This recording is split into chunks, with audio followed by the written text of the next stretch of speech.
yukanume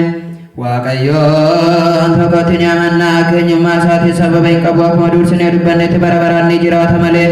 durdurummaa yookiin immoo dhuma hin qabu kan barne qabaa gara isaatti dhiyaachuu kan danda'u hin jiru.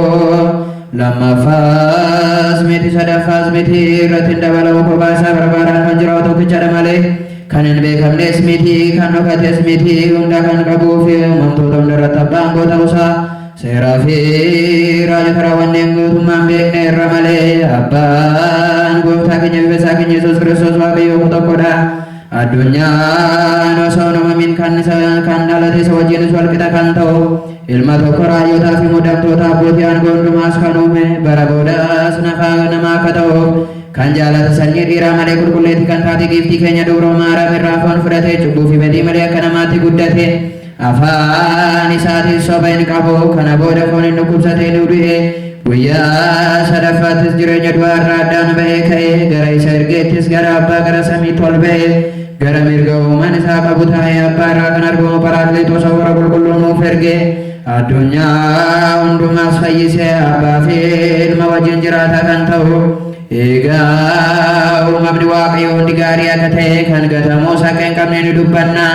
jireenya foonii kan taatu lubbuun garuu qulqulleettidha nutis gaalli qulqulluu akka ta'e dhalachuunis furaa'ina akka hin qabne ni dubbanna uummanni akka baay'atu waaqayyo Addaamii fi Hawaan uumeera lubbuu fi foon wajjin kan hin duune fi kan hin tortorre lubbuu foon keessaa akka qabnu haa hubannu nutis warra amantii jijjiirratan ni balaaleffanna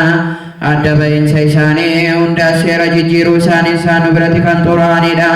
Dabalees du'aa ka'umsi dhugoomtotaa fi cubbamootaaf akka jiru ni amanna hundumtuu akka hojii isaatti gatii isaa kan itti fudhatu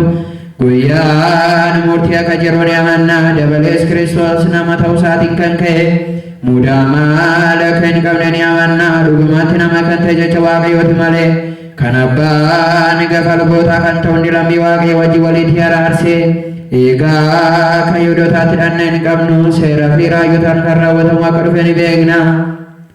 Uumamni hundiyyuu dhufaatii isaa abdii kan godhatan Yesuus Kiristoos Yihuudaa hidda isa irraa kan argame aangoon isaas gateettii isaarra kan kabajni galanni guddummaan eebbii fi galateeffachuu isaaf ni ta'a har'as barsi yeroo hundumaa